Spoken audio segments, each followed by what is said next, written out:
மாநில அரசே எங்கள் நிலைமையை பார்த்தாயா? அதை மாற்ற தீர்மானம் ஏதும் எடுத்தாயா? 1000 கோடியில் திட்டம், அது இருப்பது பட்ஜெட்டில் மட்டும். ஒரு மழை வந்தால் வெள்ளம், அதுக்குள்ளே எங்கள் இல்லம். அரசே, இதை மாற்றிட ஏதும் செய்வாயா?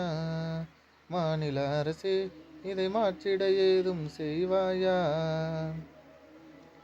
சின்ன சின்ன கைகளிலே பீடி சுற்றும் மழலைகள், பள்ளி செல்ல முடியாது, பாவம் நாங்கள் ஏழைகள். இந்த நிலை மாற நம்முடைய அரசு என்ன செய்ய போகிறது?